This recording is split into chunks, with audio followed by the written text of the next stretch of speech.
The rain arrived with Eleanor Hartwell, as though the heavens themselves wished to mark her passage into obscurity. Through the streaked windows of the hired coach, she watched the Ashford estate materialize from the autumn mist, like something conjured from a melancholy dream, all grey stone and ivy-clad towers, its chimneys disappearing into low-hanging clouds that seemed to press down upon the Derbyshire countryside with the weight of centuries. She was 26 years old, educated beyond her station and impoverished below her breeding,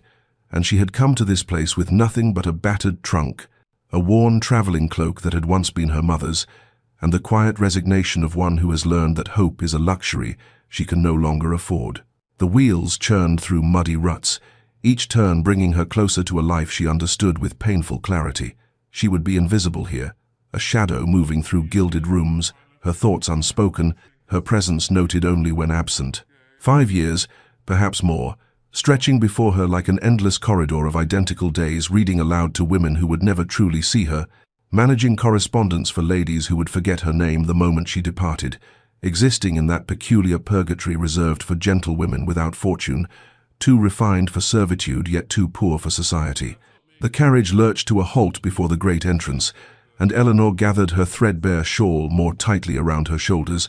not against the cold but against the future. She had been Miss Hartwell once, daughter of a respected scholar, raised among books and music and the assumption of a decent match, but her father's death had revealed debts instead of inheritance, and her distant cousins had offered pity but no home. She thought, as the footman opened the carriage door and rain misted against her face, that this was not tragedy, but simply the quiet diminishment of circumstance, the way a candle flame grows smaller, not through sudden gust, but through the patient burning of hours. She stepped down onto the wet gravel, her half-boots thin enough that she felt every stone, and looked up at the house that would be her world. Somewhere within those walls, the Dowager Countess Ashford waited a woman Eleanor had never met, but whose reputation preceded her like winter before the snow, all coldness and exacting standards. Eleanor smoothed her skirts, lifted her chin with the dignity her mother had insisted upon even in poverty's final days, and walked toward the entrance. She would be what she must be, competent, courteous, invisible. She would endure with grace, maintain her education in private hours, and ask nothing of the world but the small mercy of employment. The door opened before her, and Eleanor Hartwell stepped across the threshold into the autumn of her obscurity, carrying within her all the unspoken dreams she had taught herself to forget. The Dowager Countess Ashford received Eleanor in the morning room, a chamber so perfectly appointed that even the firelight seemed arranged for maximum effect, and the woman herself, tall, angular, dressed in unrelieved black, despite 3 years of widowhood, surveyed her new companion, with the detached assessment one might give a piece of furniture being considered for purchase. "You come with adequate references," the Countess said, her voice carrying the particular crispness of one accustomed to immediate obedience, "and I am told you read French and Italian in addition to English. You will attend me each morning at 9 to manage my correspondence. You will read aloud in the afternoons. I cannot abide novels, only history and sermons, and you will accompany me on calls when I require a sensible presence. You will take your meals in your room, you will not engage the other servants in idle conversation, and you will remember that discretion is the highest virtue in your position." Eleanor stood with her hands folded, her spine straight, and murmured her understanding, feeling the familiar constriction of her new reality settling around her like a too tight bodice. She had known it would be thus, had prepared herself for exactly this species of benevolent tyranny, yet something in her still flinched at the casual dismissal in the Countess's tone, the assumption that Eleanor's education was merely a tool for another's convenience. Her room, when the housekeeper finally led her to it, was tucked beneath the eaves on the 3rd floor, a space so small that her trunk occupied nearly half the available area, with a narrow bed, a washstand, a single chair, and a window that looked out over the stable yard rather than the magnificent gardens she had glimpsed from the carriage. She unpacked her few possessions with careful precision: 3 dresses in various states of respectability, her mother's Bible with its cracked leather binding, the volume of Wordsworth her father had given her on her 16th birthday, the miniature portrait of her parents that was her only inheritance of value beyond memory. She arranged them on the small shelf as though creating an altar to the life she had lost, these fragments of a vanished world in which she had been somebody's daughter, somebody's hope, somebody who mattered. That first night, lying in the unfamiliar bed with rain drumming against the roof tiles just above her head, Eleanor made herself a promise. She would maintain her dignity, she would preserve her mind through whatever reading she could manage in her scarce free hours, and she would never, never allow herself to become bitter. She had seen what bitterness did to women in her position, how it twisted them into either obsequious servility or sharp-edged resentment, and she would not succumb to either. She would endure. She would be useful. She would make herself indispensable through competence and discretion, and if she sometimes felt the weight of all her unspoken thoughts pressing against her throat like unshed tears, well, that was simply the price one paid for survival in a world that measured worth in pounds rather than poetry, in connections rather than character, in what one possessed rather than who one was. Months passed, and then years, and Eleanor found herself moving through houses like a ghost passing through walls, leaving no mark of her presence, carrying only the same battered trunk and the growing weariness that settled into her bones, like winter cold that never quite departed. The Dowager Countess dismissed her after 18 months, not for any fault,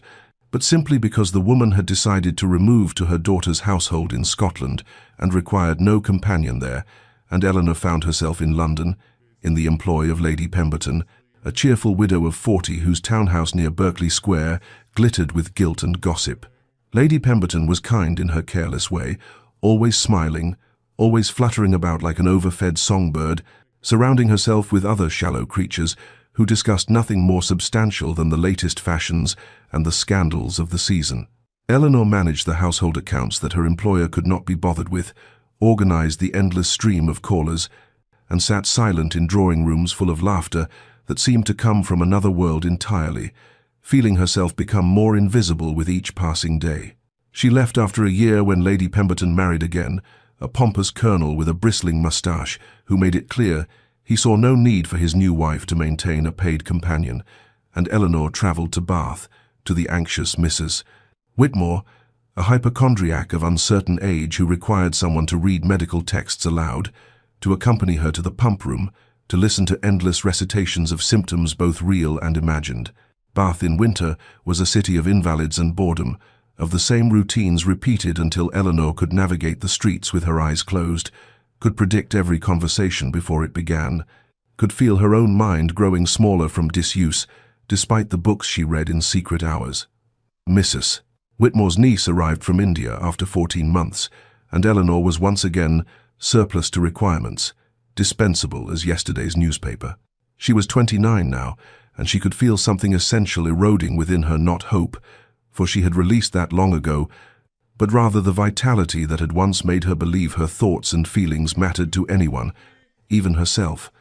The pattern had become clear. She would always be temporary, always peripheral, always alone, moving from house to house like a piece of serviceable furniture, useful but unremarkable, and noticed only in absence. She took her meals in solitude. She spoke only when addressed. She perfected the art of seeming present while being essentially absent, and if sometimes she caught her reflection in a window and barely recognized the woman, staring back pale, quiet, fading like old ink on paper, well, that was simply the cost of survival in a world that had no place for educated women without fortune or family or future. The Thornbury residence in Mayfair was different from the moment Eleanor crossed its threshold, quieter, softer, filled with the kind of faded elegance that spoke of old money and older griefs, and Lady Thornbury herself, at 78, proved to be a woman of surprising gentleness, her lined face still beautiful, her voice warm despite the tremor of age, and she greeted Eleanor not as a servant but as a companion in the truest sense, saying, "My dear, I hope you will be happy here, for I find I am too old for formality and too lonely for silence." The house was filled with books, with music, with light that poured through tall windows onto Persian carpets worn soft by generations of feet, and Eleanor felt something in her chest loosen slightly, though she reminded herself not to hope, not to expect anything beyond the temporary respite of a kinder employer. She had been there perhaps 3 weeks when the Duke of Greystone arrived unannounced one autumn afternoon, and Eleanor, seated in the corner of the drawing room with her needlework, while Lady Thornbury dozed, looked up at the sound of his voice in the hallway, and felt her breath catch at the sight of him. Tall, dark-haired, perhaps 34, dressed in black with only the smallest concession to mourning jewelry, his face austere and remote as a winter landscape, beautiful in the way that broken things sometimes are, when they have been carefully pieced back together, but never quite whole again. Lady Thornbury woke and embraced him with evident affection, calling him "my dear Grayson," and he bent to kiss her cheek with a tenderness that seemed at odds with the severity of his expression, and Eleanor looked away, returning to her needlework, making herself invisible as she had learned to do, expecting no introduction, no acknowledgement of her presence. But later, when Lady Thornbury had gone to rest, and Eleanor sat alone in the library attempting to make sense of Dante's Inferno in the original Italian, a book she had found on the shelves and borrowed without permission, a small rebellion she allowed herself. She heard the door open and looked up, to find the Duke standing there, his dark eyes resting on the volume in her hands with unmistakable recognition. "You read, Dante," he said, and it was not quite a question, his voice low and slightly rough as though from disuse, and Eleanor felt heat rise to her cheeks as she stood, clutching the book, and prepared to apologize for the presumption of touching his aunt's belongings, but he continued before she could speak. "In Italian, it appears. The Longfellow translation is adequate, but nothing compares to the original music of the verse." She stared at him, uncertain how to respond, aware that this was the longest conversation she had held with a gentleman of rank in 5 years, aware too of something in his gaze that was neither condescension nor idle curiosity, but rather a kind of hunger, as though he had been starving for someone who understood what he was saying, and she found herself answering honestly, without calculation. "I find the music inseparable from the meaning translation always loses something essential, like trying to explain the color of sky to someone who has never seen it." And for just a moment, something shifted in his austere face, a crack in the ice, and he almost smiled before nodding once, and leaving her alone with her book and the strange, unsettling sensation that she had been truly seen for the first time in longer than she could remember. The Duke began appearing at his aunt's residence with a frequency that seemed, to Eleanor's carefully observant eye, unusual for a man of his standing and responsibilities, he who surely had estates to manage, parliamentary duties to attend, a vast world of privilege and power that should have kept him far from a Mayfair drawing-room where an elderly woman took her tea and a paid companion sat silent in corners. At first, Eleanor told herself it meant nothing, that his increased presence was merely the natural concern of a nephew for an aging relative, but she could not help noticing the way his dark eyes would find her across a room, not with the lascivious interest she had learned to recognize and deflect during her years of service, but with something else entirely, a curiosity, perhaps, or a question he had not yet learned how to ask. He would arrive for afternoon tea and somehow contrive to sit where he might observe her without obviousness, and once, when Lady Thornbury asked Eleanor's opinion on a proposed charity for educating poor girls, Eleanor offered her thoughts with careful moderation, arguing that education was not charity but investment, that knowledge could not be unlearned, and therefore represented the only true path from poverty to independence, and she felt the weight of the Duke's attention like physical touch, saw the slight inclination of his head that might have been agreement or merely acknowledgement. Another day he found her in the morning room writing letters for Lady Thornbury, and paused to ask what she was reading for. There was always a book nearby, and her constant companions, through years of loneliness, and when she showed him the volume of Wordsworth's poetry, he quoted several lines from memory, then asked if she preferred the romantics to the moderns, and they spoke for perhaps 10 minutes about poetry and the consolations of beauty in a world that often seemed devoid of it. And Eleanor felt something dangerous unfold in her chest,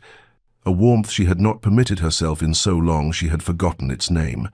He began staying for tea when previously he would have departed after a brief visit, and he would ask her opinion on matters both trivial and substantive, whether she thought the new gas lighting made reading easier or merely different,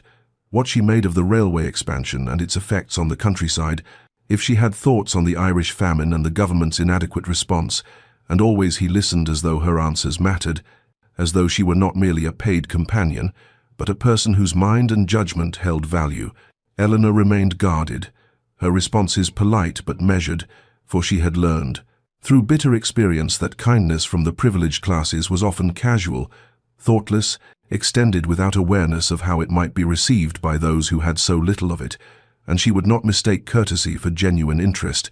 would not allow herself to imagine that a duke might see anything in her beyond a temporary diversion, an educated woman whose conversation provided brief respite from boredom. She assumed nothing, expected less, and yet found herself listening for his footsteps in the hall, found her heart beating faster when he entered a room, found herself taking more care with her appearance on the days she knew he might visit,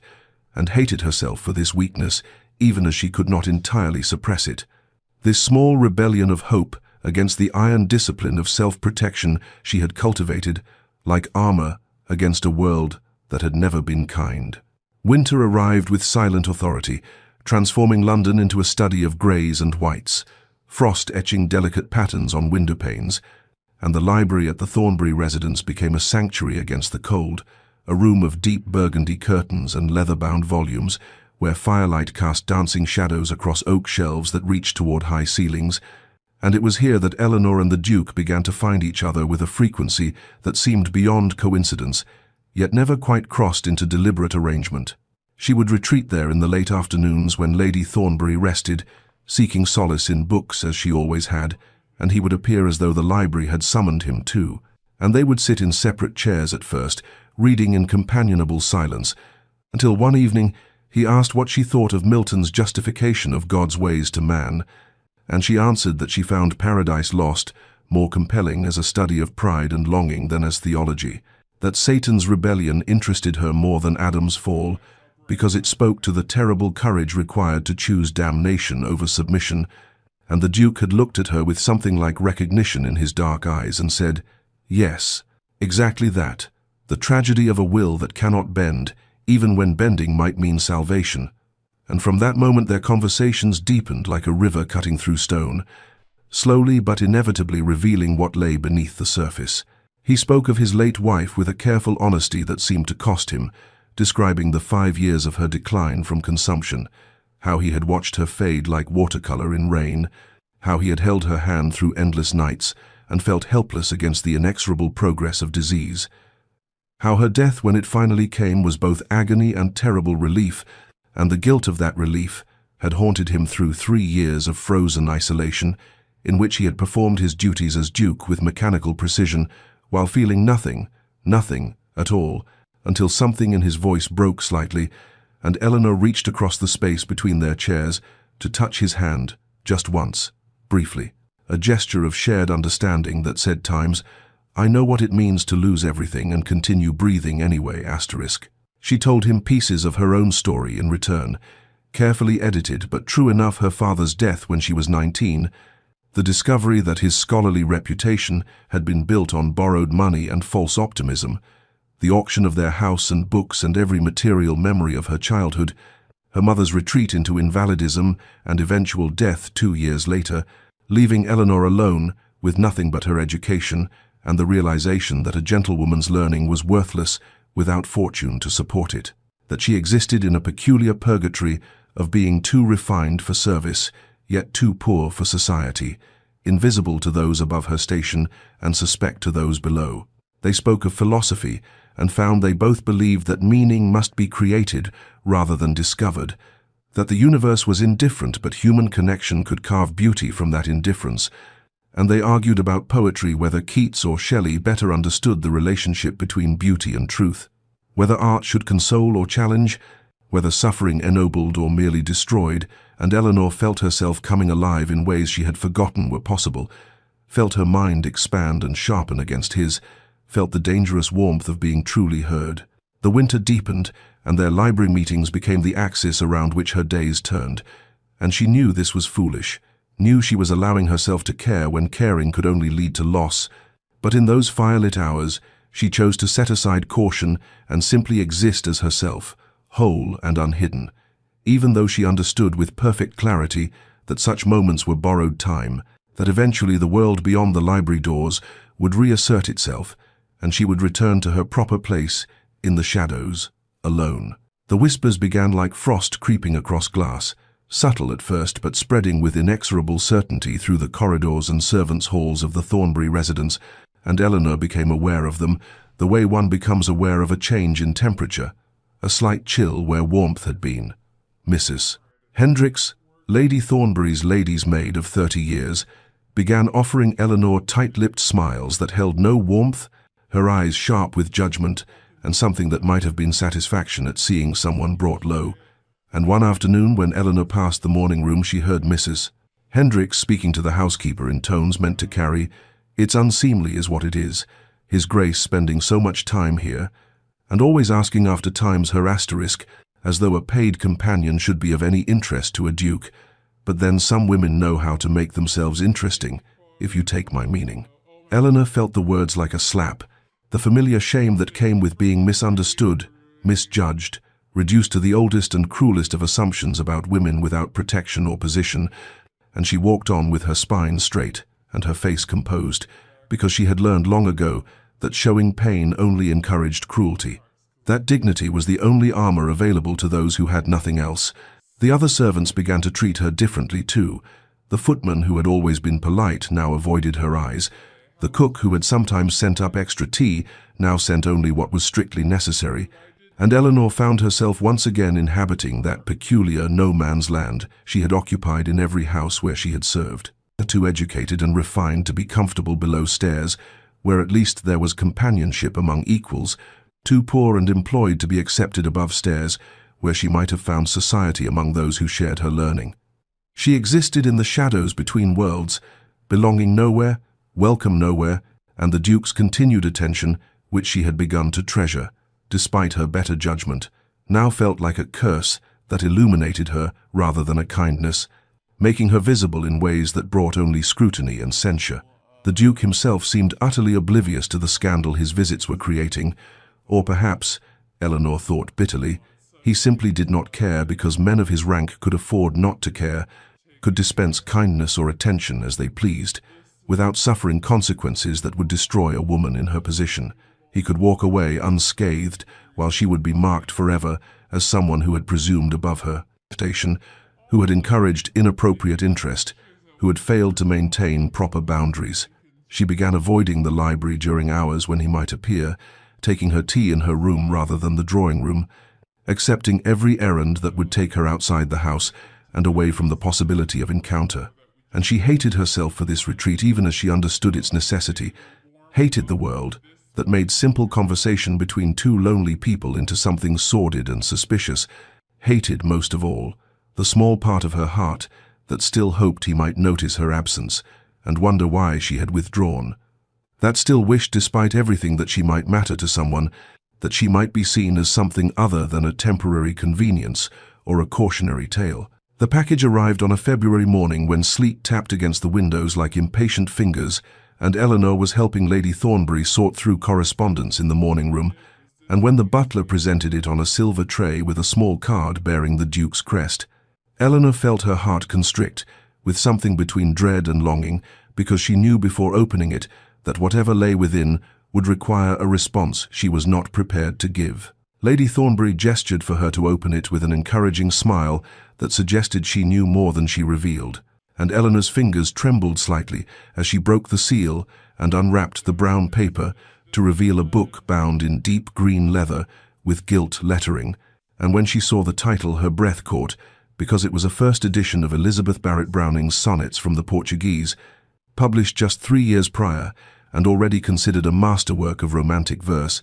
the kind of volume that belonged in collectors' libraries rather than in the hands of paid companions who owned nothing of value and had no right to such treasures. The card was brief, written in the Duke's precise hand. "You mentioned once that you found Sonnet Exlethin to be the truest expression of love you had encountered in modern verse.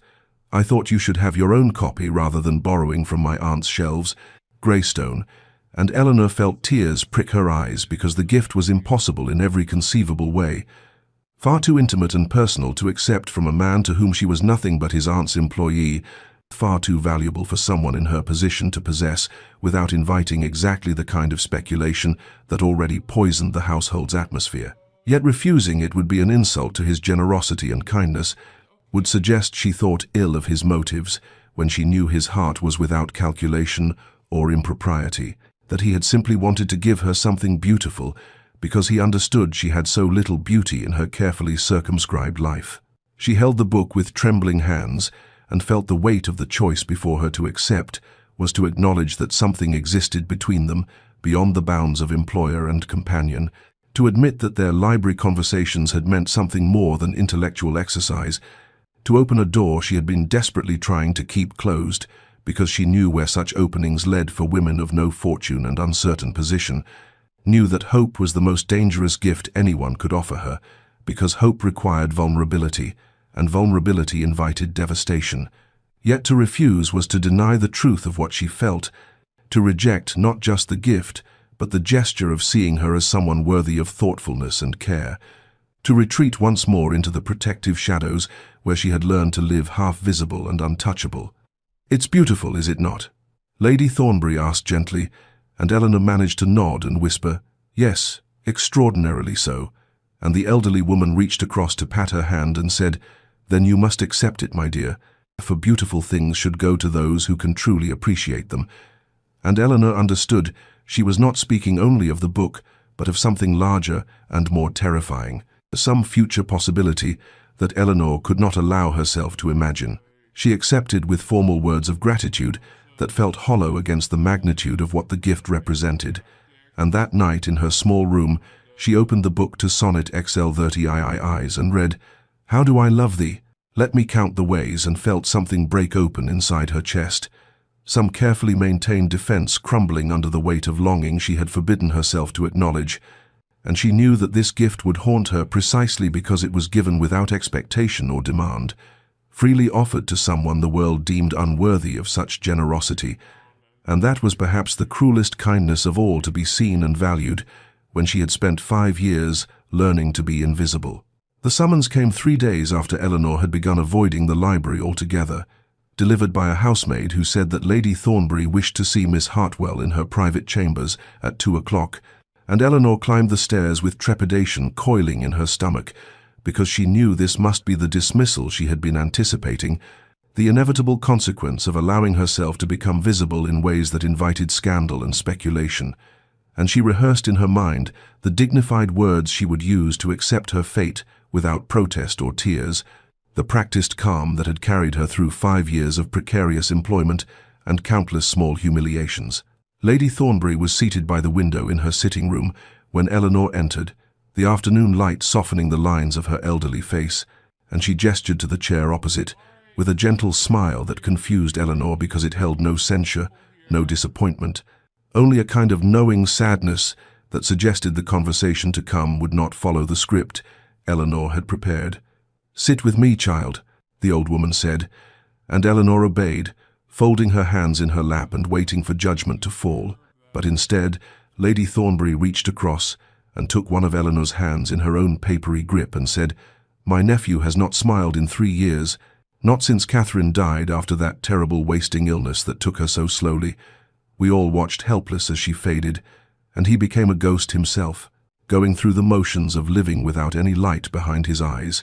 and I had despaired of ever seeing him take joy in anything again until you came to this house. And now he smiles when he speaks of a book you recommended or an observation you made. And there is life in his face again, hope, and you are afraid of that, are you not?" Eleanor felt tears sting her eyes and managed to whisper, "My lady, the household talks. They say things that suggest impropriety where there is none, and I cannot afford such talk. I have nothing and no one, and my reputation is all I possess." But Lady Thornbury shook her head and replied, "You think you are afraid of impropriety, dear girl, but that is not what truly frightens you. You are afraid of hope itself, afraid of being seen and valued, because you have spent so many years learning to be invisible, to want nothing, to expect nothing, and the possibility that someone might genuinely care for you, that you might matter to another soul, terrifies you more than any gossip ever could, because hope requires vulnerability, and vulnerability means you might be hurt, might be disappointed, might discover that you were wrong to let yourself believe you deserved happiness." The words struck Eleanor like stones thrown at glass, cracking through defenses she had not even known she was maintaining, and she found herself weeping quietly, while Lady Thornbury held her hand and stroked it with infinite gentleness, and the elderly woman continued, "I do not know what will come of this connection between you and my nephew, whether it will lead where your heart might wish, or whether circumstances will prove too difficult to overcome. But I do know that retreating into shadows, because you are afraid to stand in the light, is a kind of death, a slow extinction of the self. And you deserve more than that, Eleanor. You deserve to be seen and known and valued for the remarkable woman you are, not despite your circumstances, but as a whole person worthy of consideration and care." Eleanor could not speak, could only sit with tears streaming down her face while something fundamental shifted inside her chest, some locked door beginning to open despite her fear, and when she finally found her voice, she asked, "What should I do?" And Lady Thornbury smiled and said, "Whatever your heart tells you when you stop being afraid to listen to it." Eleanor gave her notice on a grey March morning, when fog pressed against the windows, like searching fingers, and the world beyond seemed insubstantial as dreams, and she delivered the words to Lady Thornbury with steady voice and downcast eyes, explaining that she had secured a position with the Duchess of Somerset in London, a prestigious household where her services would be well compensated and her duties clearly defined. And though these were true facts, they were also careful lies, because the real truth was that she was fleeing, running from the terrible possibility that Lady Thornbury's words had awakened in her heart, from the hope that had begun growing despite all her efforts to uproot it, from the unbearable tension of existing in the same house as the Duke of Greystone, knowing that every conversation pulled her deeper into longing she could not afford and dared not acknowledge. Lady Thornbury accepted the resignation with sad resignation in her eyes, as though she understood exactly what Eleanor was doing and why. But she said only, "I shall miss you, my dear, and I wish you every happiness in your new position." And Eleanor felt the weight of that gentle disappointment like stones in her pockets, dragging her down even as she told herself she was making the sensible choice, the safe choice, the only choice available to a woman of no fortune who had learned through bitter experience that reaching for things beyond her station led only to humiliation and loss. The Duke was absent when she made her announcement, away at his country estate on business, and Eleanor told herself this was a mercy because she would not have to see his face or hear whatever careful, courteous words he might offer in response to her departure, would not have to witness whether he felt relief or indifference or something more complicated that she did not dare name. And she spent the following days packing her few possessions with mechanical efficiency, while the household whispered around her, and the lady's maid made pointed comments about companions who grew too bold in their presumptions, paid the price. He returned 3 days before her scheduled departure, and Eleanor knew the moment his carriage arrived because she heard the commotion in the entrance hall and felt her heart begin racing with anticipation and dread. But he did not seek her out that day or the next, and she moved through the house like a ghost, half hoping and half fearing that he would demand an explanation, would ask why she was leaving, would give her some reason to reconsider this flight into safety and solitude. On her final evening, Lady Thornbury held a small dinner and the Duke attended, and across the table Eleanor felt his gaze upon her several times. But when she dared to meet his eyes, his expression was unreadable, neither hurt nor relieved, neither pleading nor dismissive, just carefully controlled and distant, as though he had already accepted her departure as inevitable. And after dinner, when she came to bid Lady Thornbury good night, the Duke was standing by the library door, and he said simply, "I wish you well in your new position, Miss Hartwell." And she replied, "Thank you, Your Grace," and that was all. No grand speeches or dramatic revelations,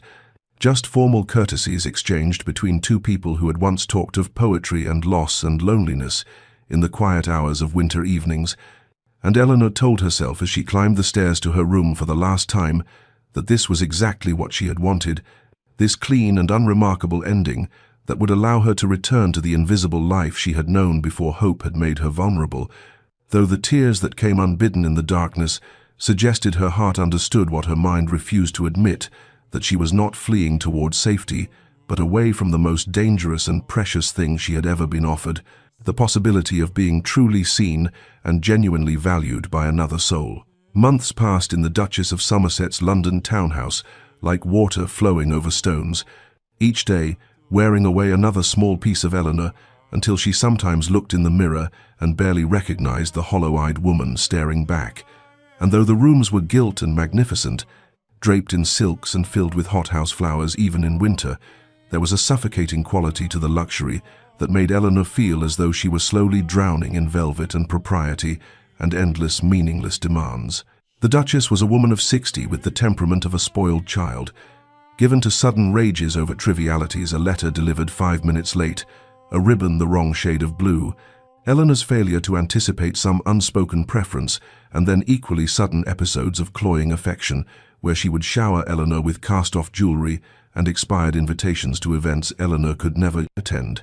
Gifts that felt more like mockery than kindness, reminders of the chasm between their positions that no amount of shared time could bridge. Eleanor performed her duties with mechanical precision, reading aloud from novels she did not absorb, writing letters in the Duchess's overwrought style, organizing social calendars for gatherings she would never join, and all the while she felt herself becoming precisely what she had feared most during those first desperate months of companionship 5 years ago. Invisible, interchangeable, a function rather than a person, valued only for her utility and easily replaced should she fail to provide adequate service or sufficient entertainment. At night in her room, which was larger and finer than any she had occupied before, decorated in pale green silk with a view of the garden, Eleanor would sit by the window and think of Lady Thornbury's library, of winter afternoons, when the Duke would settle into the chair across from hers and they would discuss Wordsworth or Keats or the nature of grief, conversations that ranged freely through philosophy and literature and personal revelation. And she would remember the way he listened, as though her words truly mattered, as though her thoughts had value beyond their ability to distract or amuse. And the remembering was both comfort and torment, because she had chosen to leave that possibility behind. She had brought with her the volume of Browning he had given her, that dangerous gift she should have returned but could not bear to relinquish. And sometimes she would open it and read, "How do I love thee? Let me count the ways," and feel tears burning in her throat, because she had been offered something precious and had run from it out of fear disguised as practicality, out of pride disguised as self-preservation,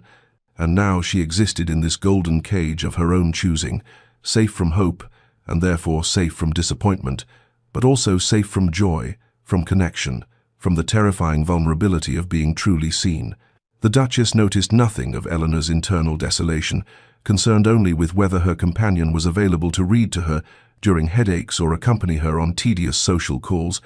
and Eleanor moved through her days like a ghost haunting the edges of someone else's life,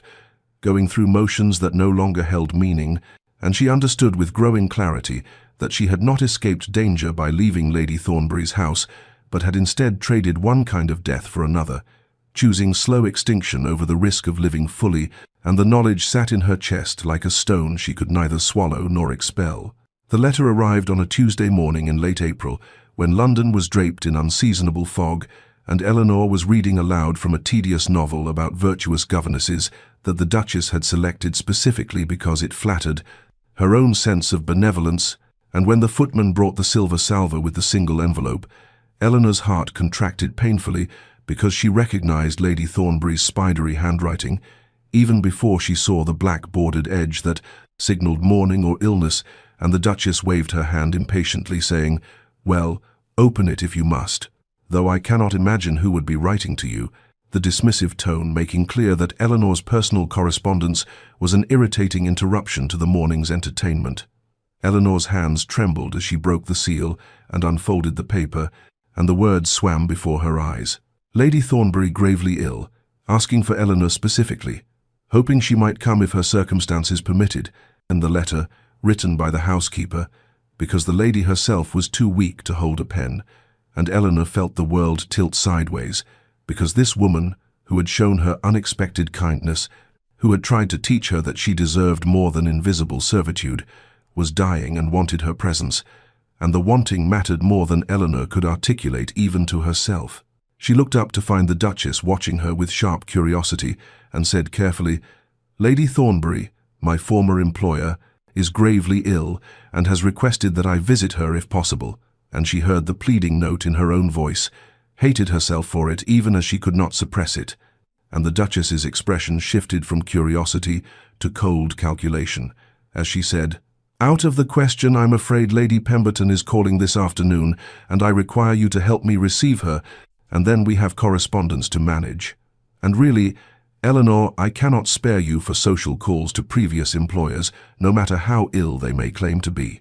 The refusal landed like a physical blow, and Eleanor sat very still as something crystallized inside her, some core of herself that had been slowly reforming during these hollow months of golden captivity. And she heard herself say with a clarity that surprised them both,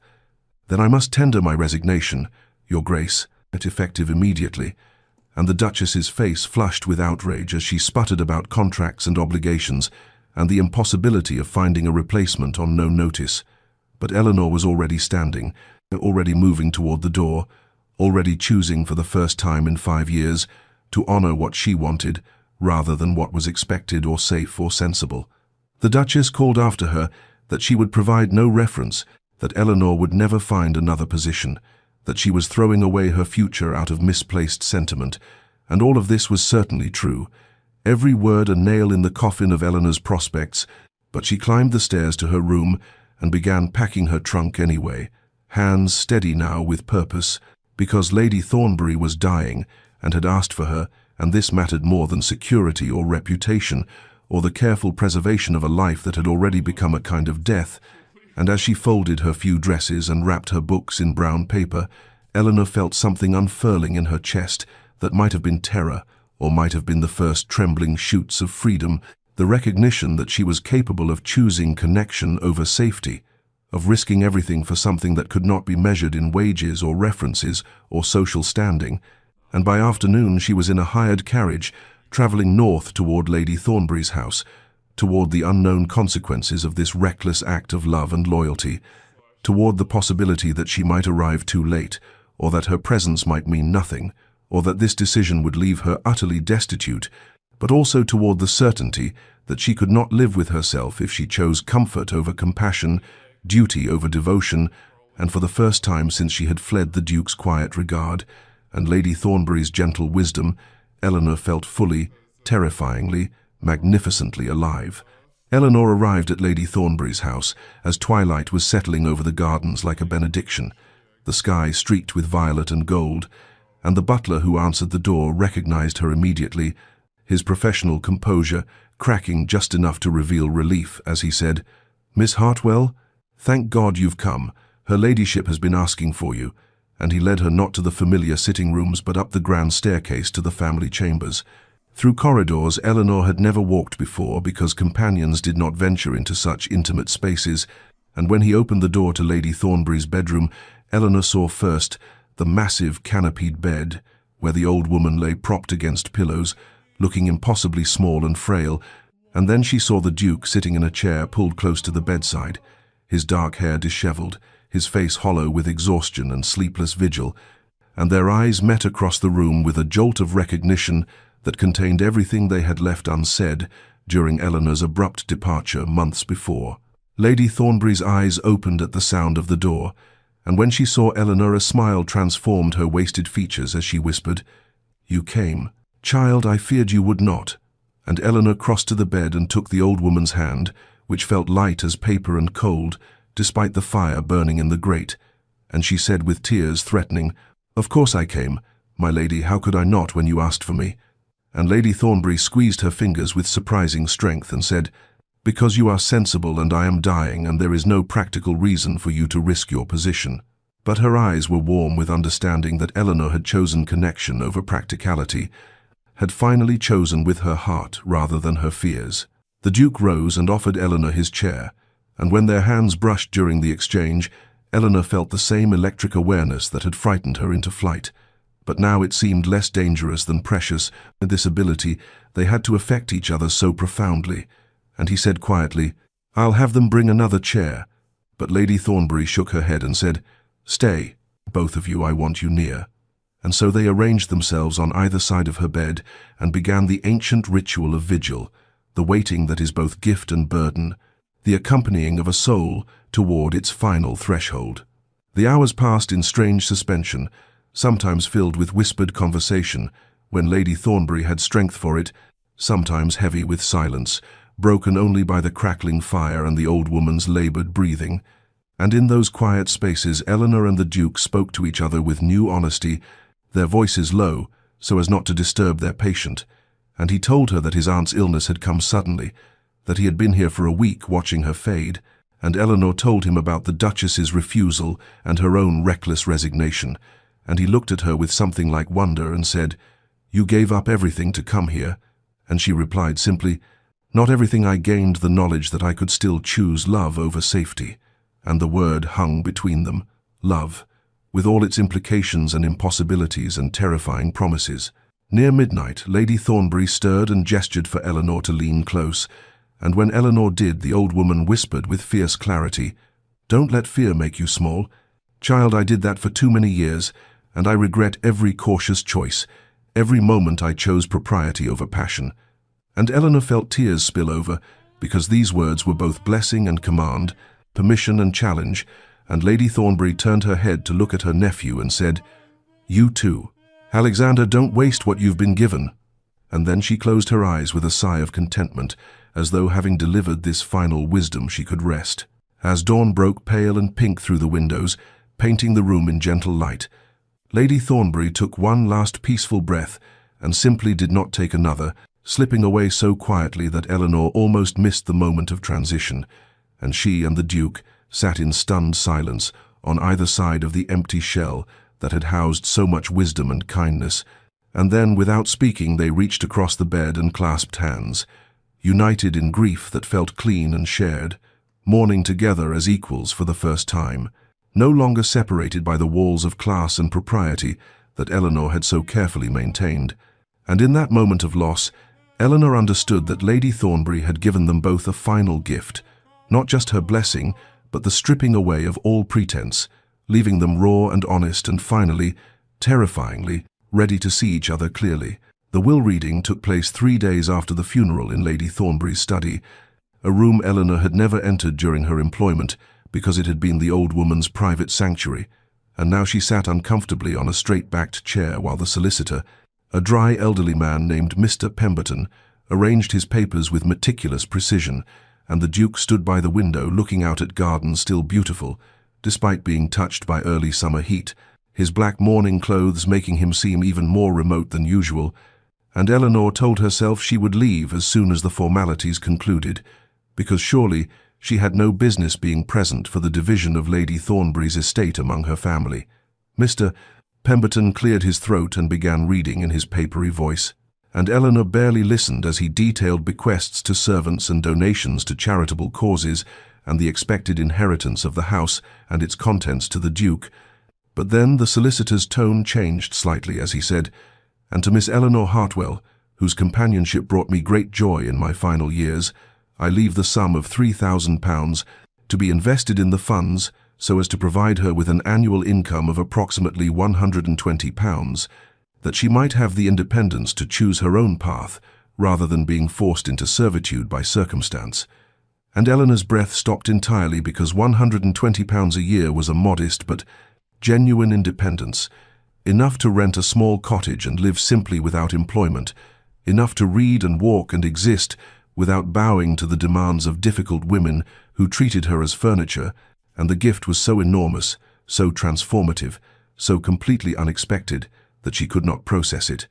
could only sit frozen while Mr. Pemberton continued with minor bequests to distant cousins. When the reading concluded, the solicitor handed Eleanor a sealed letter addressed in Lady Thornbury's distinctive handwriting, and she took it with trembling hands, barely aware of Mr. Pemberton gathering his papers and departing with murmured condolences, barely aware of anything until the Duke's voice broke through her shock, saying gently, "She planned this carefully. She wanted you to have choices." And Eleanor looked up to find him watching her with an expression she could not decipher, something between sadness and hope and resignation, and she whispered, "I don't understand why she would do this for me. I was only her companion for a few months." But even as she spoke, she knew this was not entirely true, and that something deeper had passed between her and the old woman, some recognition and affection that transcended the boundaries of employment. The Duke moved closer and said,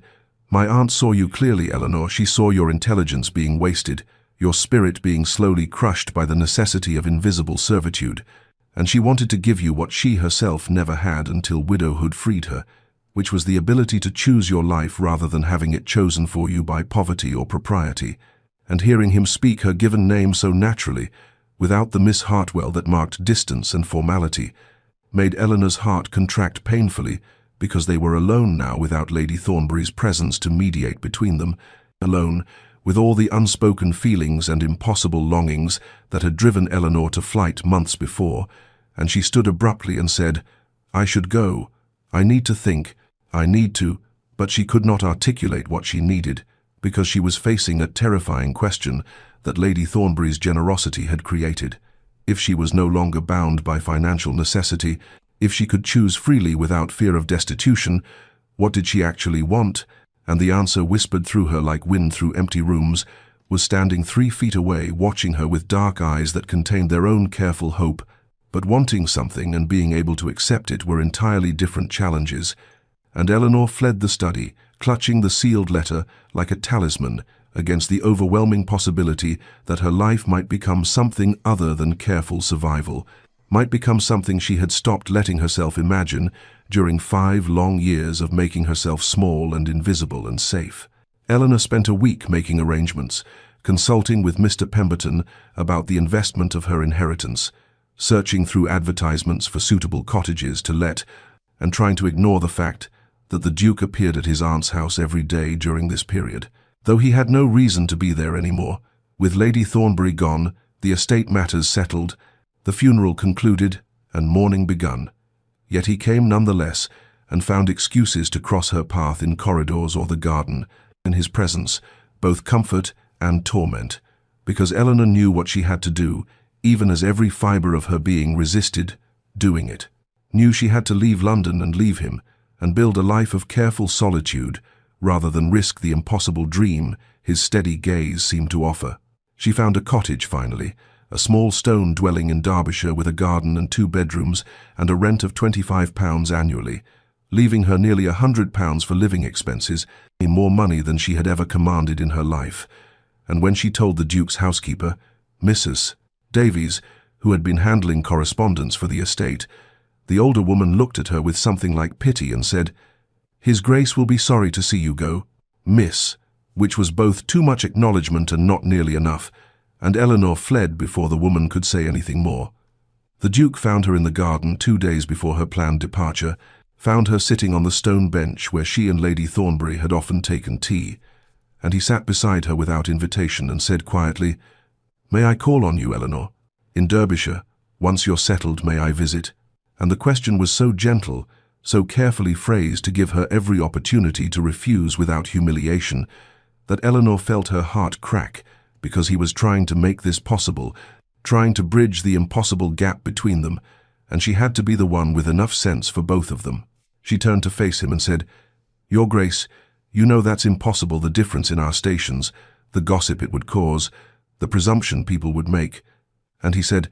"I don't care what people presume," but Eleanor shook her head and continued, "But I care, I must care, because I have spent 5 years learning exactly how precarious my position is, how easily a woman without fortune can be ruined by association with someone above her station, and I have finally, miraculously, been given independence, and I cannot risk it. I cannot risk becoming an object of scandal or speculation or pity." And she heard her voice rising with passion she could not control,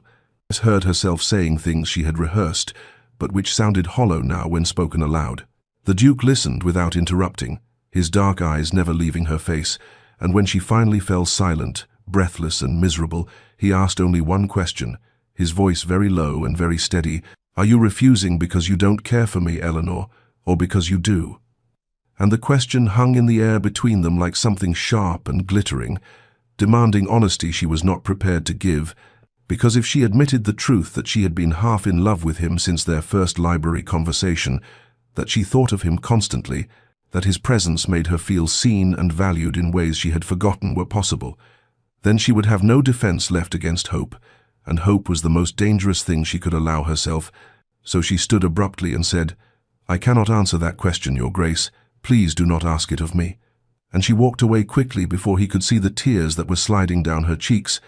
walked away from the only person who had ever looked at her and seen not a useful employee, or a tolerable companion, or an invisible necessity, but simply Eleanor, complex and intelligent, and worthy of being known, and the leaving felt like tearing something vital from her chest. But she did it anyway because 5 years of survival had taught her that safety mattered more than happiness. That caution was wisdom and hope was foolishness, even as a small voice whispered that Lady Thornbury had warned against exactly this choice, had begged her not to let fear make her small. But Eleanor silenced that voice and kept walking, kept choosing the careful prison of solitude over the terrifying possibility of being truly, devastatingly seen. The cottage in Derbyshire was everything Eleanor had imagined when she signed the lease, small and stone with ivy climbing its eastern wall, a garden that had gone somewhat wild during its vacancy, 2 rooms downstairs and 2 above, windows that looked out over rolling hills where sheep grazed in distant fields. And yet when she arrived in late October with her few trunks and fewer expectations, when she unlocked the door and stepped into rooms that smelled of dust and disuse, she felt not the relief she had anticipated, but rather a hollowness that seemed to expand with each passing day until it filled every corner of her carefully chosen sanctuary. Winter came early that year, settling over the hills like a held breath, and Eleanor established routines meant to give shape to days that otherwise threatened to blur into formless succession. She rose at dawn and lit fires, prepared simple meals, walked the frozen lanes wrapped in her warmest cloak, read by lamplight until her eyes ached, and tried not to think about the question the Duke had asked in Lady Thornbury's garden, tried not to examine too closely why she had fled rather than answering honestly. She read voraciously during those months, worked through volumes of poetry and philosophy she had accumulated over years of employment, books that had been her companions when human connection proved too dangerous or complicated. But now the words seemed to slide across her mind without penetrating, and she found herself reading the same passages repeatedly without comprehension, found herself staring into the fire and remembering library conversations, the way the Duke's voice deepened when discussing ideas that moved him, the rare smile that transformed his austere features into something approaching warmth. The freedom she had thought she wanted, had spent 5 years dreaming about during countless hours of reading aloud to difficult women and managing their trivial correspondence, felt instead like exile, like she had traded one prison for another. And the terrible realization that came to her slowly through the long winter nights was that she had been running not from the Duke, but from vulnerability itself, from the terrifying possibility of being truly known and then perhaps rejected. From hope, which seemed infinitely more dangerous than resignation, because hope could shatter while resignation merely endured. She thought often of Lady Thornbury's final whispered words, "Times don't let fear make you small times," and understood with growing clarity that she had spent 5 years making herself systematically smaller, learning to disappear into wallpaper and silence, learning to want nothing and expect less. And now, when offered the chance to expand into a larger life, to be visible and vulnerable and fully present, she had chosen instead this careful solitude that felt less like freedom and more like slow suffocation. Spring came late to Derbyshire, snow lingering in shadowed corners well into March. But when it finally arrived, it came with sudden violence, crocuses pushing through frozen ground and birds returning with raucous celebration, and Eleanor stood in her wild garden one morning, watching new life force its way into existence, and realized with perfect, painful clarity that she had made a catastrophic mistake, that fear was not sufficient reason to refuse happiness, that 5 years of companionship had taught her how to survive, but not how to live, and if she wanted to become something more than a ghost haunting her own carefully constructed prison, she would need to find courage she was not certain she possessed, would need to risk rejection and humiliation and heartbreak, would need to travel to Greystone and speak the truth she had been too frightened to acknowledge when the Duke asked his impossible question, which was that she cared for him desperately. They had cared since their first conversation about Dante, and that caring terrified her more than anything she had ever faced because it meant becoming visible again, meant stepping out of protective shadows into light that might reveal her as insufficient or unworthy. But the alternative was this half-life of careful solitude, and Eleanor discovered she could no longer bear it.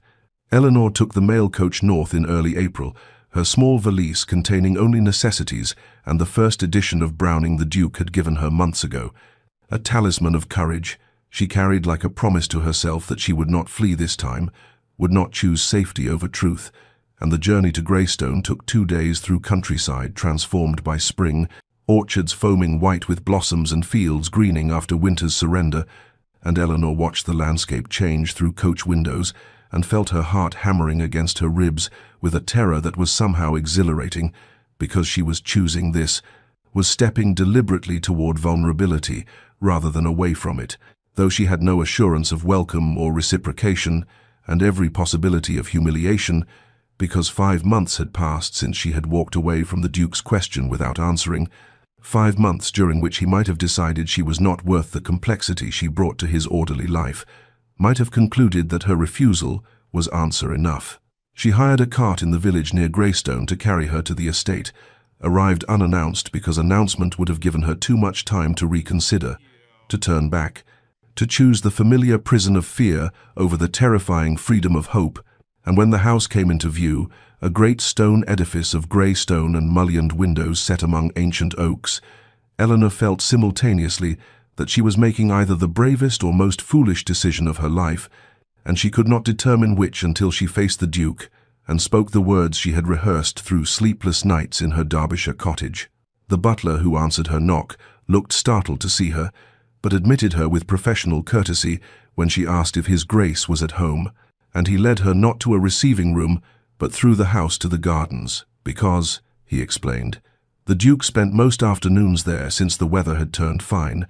and Eleanor followed him through corridors lined with portraits of stern-faced ancestors until they emerged into formal gardens, where spring had exploded in riots of daffodils and early roses, and there, kneeling among flower beds with soil on his hands and shirt-sleeves rolled to his elbows, was the Duke, looking so different from the austere figure she had known in London, that Eleanor stopped walking and simply stared until he glanced up and saw her, and went absolutely still. She dismissed the butler with a gesture before the man could announce her, needed to do this without witnesses or formality, and she walked forward across perfect lawn until she stood at the garden's edge, looking down at the Duke, who had risen to his feet but made no move to approach her, his dark eyes searching her face with an intensity that made her feel transparent,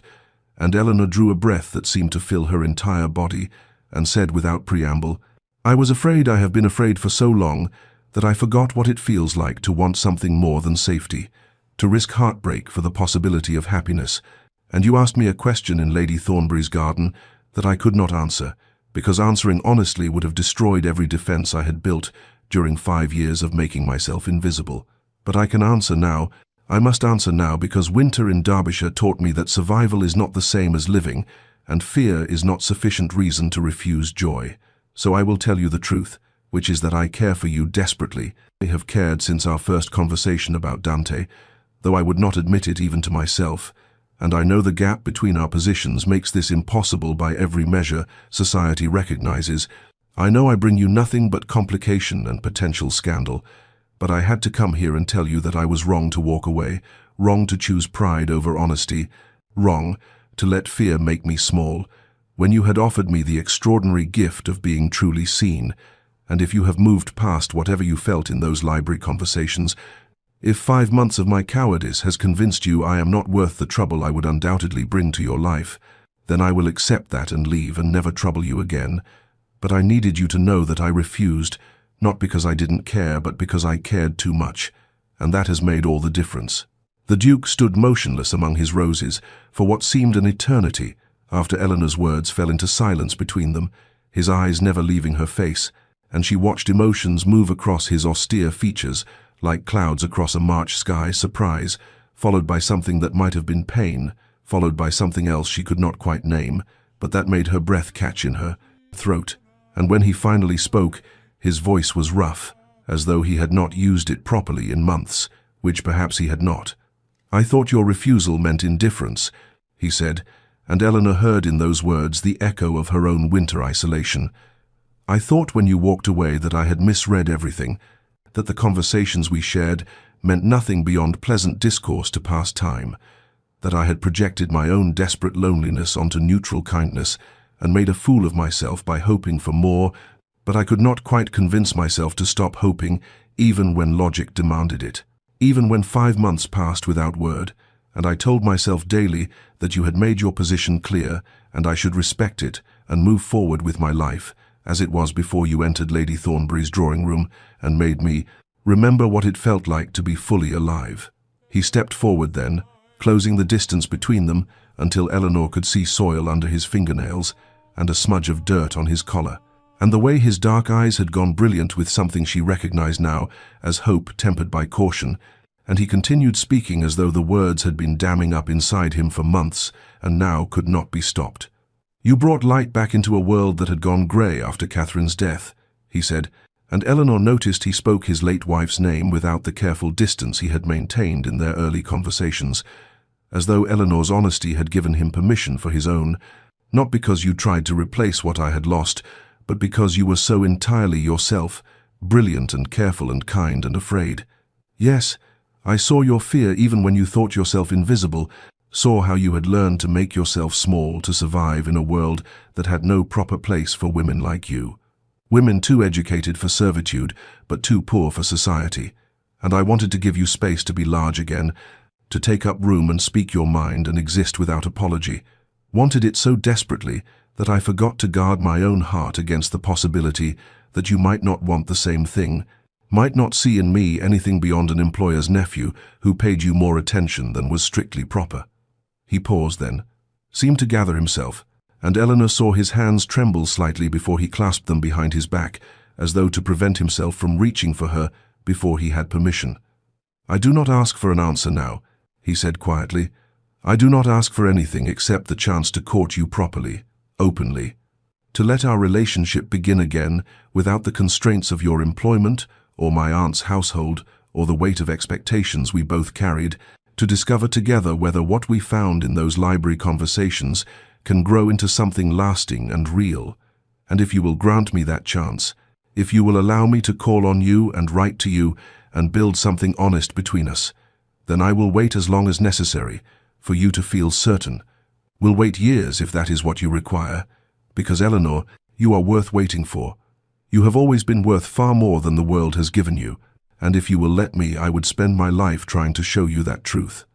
Eleanor felt tears sliding down her face, though she had not realized she was crying, felt something tight and cold in her chest, loosen and warm and expand until she could breathe properly, for what felt like the first time in 5 years, and she smiled at this man who stood before her, covered in garden soil, and offering her not a proposal but an invitation to partnership, to being fully seen and valued, and she said simply, "Yes, yes, I will grant you that chance, will grant us both that chance, because I am tired of being afraid and ready to discover what we might become together." Months later, when summer had deepened into golden abundance across Greystone's vast parklands, Eleanor found herself transformed in ways both visible and invisible,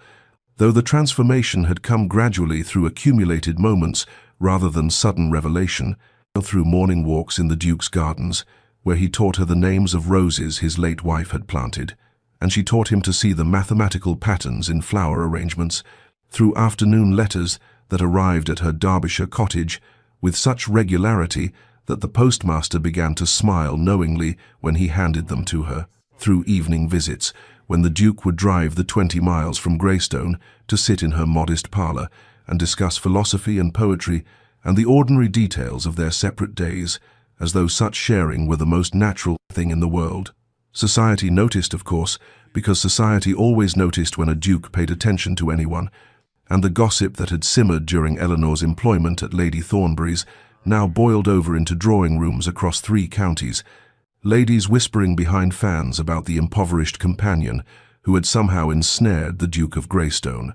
gentlemen making crude speculations about the nature of their relationship, dowagers declaring it all highly irregular and predicting scandal. But the Duke's rank provided a shield that Eleanor's previous positions had never offered, and he made clear through both action and word that anyone who spoke ill of Miss Hartwell would find themselves unwelcome at Greystone, and by extension, unwelcome in much of polite society, which proved remarkably effective at silencing the more vicious tongues. Eleanor learned during those months to navigate the Duke's world without losing herself within it,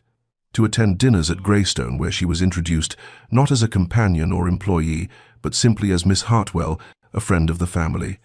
to converse with county ladies who looked down their noses at her modest dress, until the Duke made clear his regard for her opinions, to accept the reality that she would always be scrutinized more carefully than someone born to privilege, but that such scrutiny need not determine her worth or her happiness. The Duke, in turn, learned to see beyond the rigid hierarchies that had structured his entire life, to recognize that character mattered more than quarterings on a coat of arms,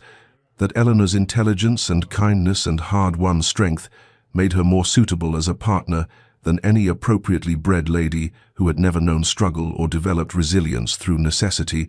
and he began to understand that what he had mistaken for proper social order was often merely comfortable prejudice that prevented genuine connection. The proposal came in October, nearly a year after their courtship had begun,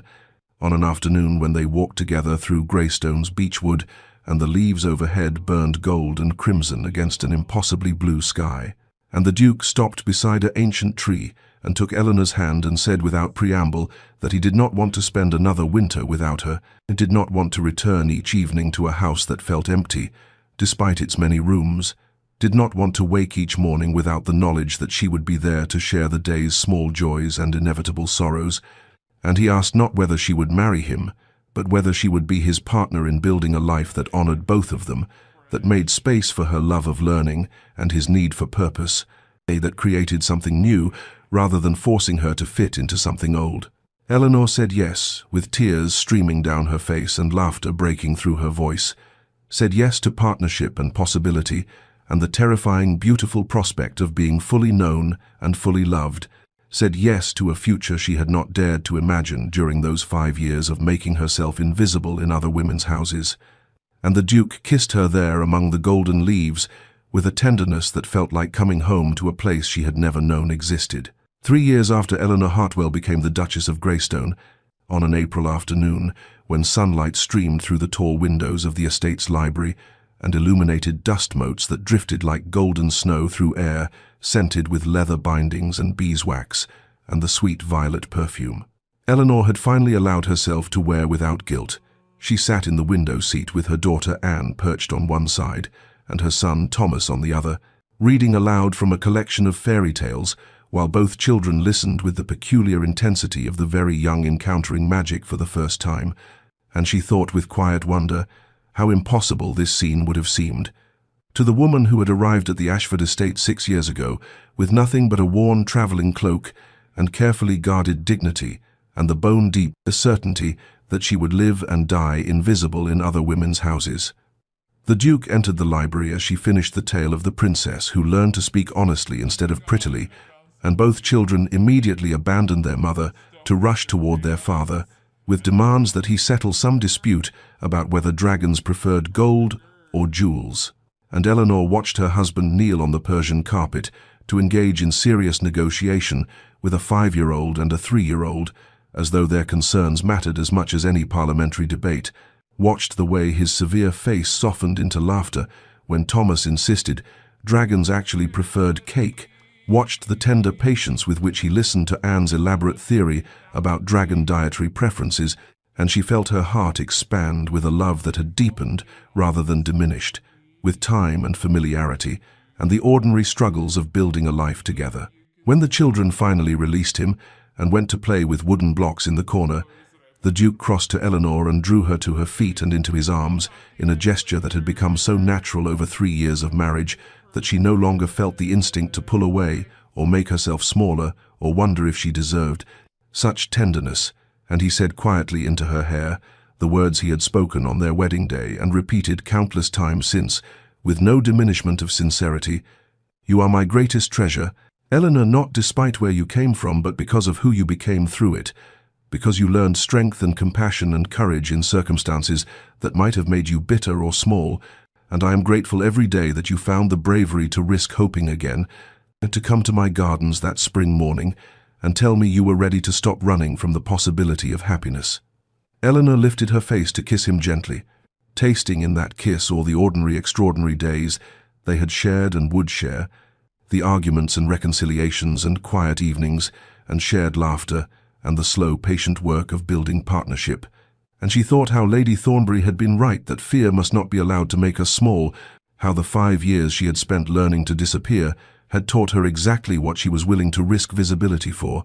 how the greatest courage is not the absence of fear, but the decision to reach for joy despite it. Dear listener, perhaps you too have learned to make yourself invisible, to guard your heart so carefully that no one can see inside, to believe that safety lies in expecting nothing and risking less, and perhaps like Eleanor you have convinced yourself that this is wisdom rather than wounds speaking. But I would gently suggest that there is a difference between protecting yourself and imprisoning yourself, between caution and the refusal to hope, and that sometimes the bravest thing we can do is allow ourselves to be fully seen by someone who has earned the privilege of seeing us, to speak our truth even when our voices shake, to reach for happiness even when we cannot guarantee the outcome, and to trust that we are worth the very love and partnership and joy that we have spent years telling ourselves we do not deserve or cannot have or should not want. Your worth is not determined by the positions you have held, or the houses you have served, or the ways the world has tried to make you small. You carry within you the same capacity for transformation that Eleanor discovered, the same potential for a life built on honesty rather than fear, on connection rather than isolation, on the courage to hope even after hope has disappointed you, and if you will grant yourself permission to want more than mere survival, to believe that you deserve to be valued for exactly who you are, to risk the vulnerability of being fully known and fully present in your own life, then perhaps you too will discover that the greatest treasures are not the things we grasp, but the moments we allow ourselves to receive. May you find the courage to stop making yourself invisible. May you discover partnership that honors your whole self. May you learn that fear is not enough reason to refuse joy, and may you rest tonight knowing that your story, like Eleanor's, is still being written, and the best chapters may yet lie ahead. This story comes to you from Whispered Chronicles, where we believe every heart deserves to hope again. Please like and subscribe to hear more tales of transformation and the courage to be seen.